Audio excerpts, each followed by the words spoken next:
Bienvenue sur la chaîne Math Pro pour cette nouvelle vidéo, probablement la dernière vidéo de l'année.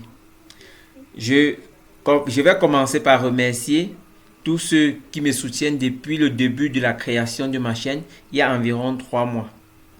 Actuellement que je vous parle, nous sommes à 479 abonnés. Et je souhaiterais entrer dans l'année 2024 avec 500 abonnés. Alors, ceux qui me suivent, ceux qui regardent ma vidéo parce que vous êtes très nombreux et qui ne se sont pas encore abonnés, je vous prie de vous abonner et de liker, d'activer la cloche de notification pour ne pas louper les contenus de 2024. Oui. En 2024, il y aura des contenus divers, les contenus plus attrayants et les contenus de haute qualité. Bien sûr, nous allons parler d'école, nous allons parler de mathématiques, de physique, d'électronique, d'électrotechnique, de chimie. Nous allons aussi parler de politique. Nous allons parler de sport.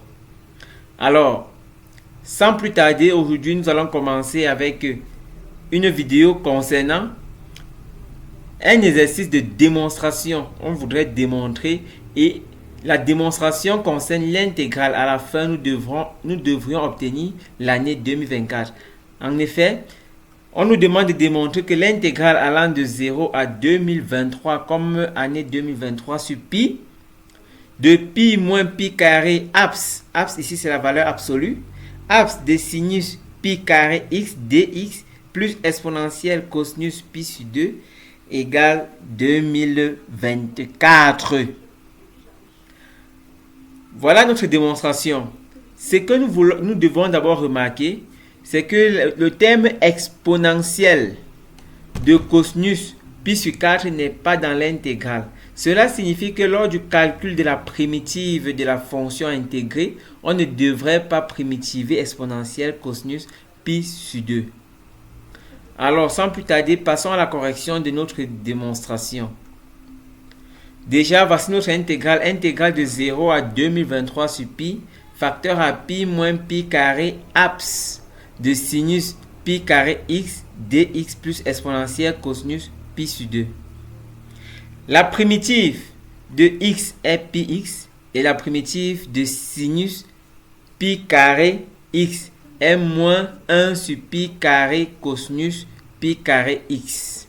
Ainsi, en calculant la primitive de la fonction intégrale, on aura cette intégrale sera égale donc à pi x plus pi carré, ce pi carré ici, la primitive, moins 1 sur pi carré, abs de cos pi carré x.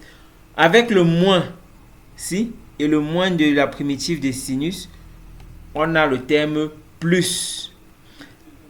Maintenant, plus la constante exponentielle cosinus pi sur 2. Nous allons remplacer partout là où il y a x, d'abord par 2023 sur pi, ensuite par 0. On aura, en remplaçant par 2023 sur pi, pi facteur à 2023 sur pi, que voici, plus pi carré sur pi carré, qui se simplifie bien sûr, ça donne 1, abs de cos pi carré 2023 sur pi. Moins, maintenant je remplace par 0. 0, c'est-à-dire 0 fois pi, c'est 0. Et ici, cosinus 0, c'est 1. Donc, plus 1. Ainsi, on a aussi exponentielle de cosinus pi sur 2. Cosinus pi sur 2, c'est 0. Exponentielle 0, c'est 1. Donc, on a aussi ce terme ici, plus 1. En réduisant, déjà ici, les pi vont se simplifier. Les pi carrés vont se simplifier. À ce niveau, cosinus de pi carré 2023 sur pi, on peut simplifier par pi. Il va rester cosinus 2023 pi. Or, 2023 est un nombre impair. 2023 est un nombre impair. Cela signifie que cosinus 2023 pi est égal à moins 1. Avec la valeur absolue, on obtient 1. Donc ce terme ici va donner 1. on aura 2023 plus 1 moins 1 plus le 1 qui est hors de la parenthèse. On obtient 2023 plus 1 qui donne 2024 moins 1 2023 plus 1 2024. Alors, la chaîne Math Pro vous souhaite une heureuse année 2024. Bonne année 2024. Happy New Year 2024. Merci de laisser vos commentaires et n'oubliez pas de vous abonner, de liker, d'activer la cloche de notification. Merci.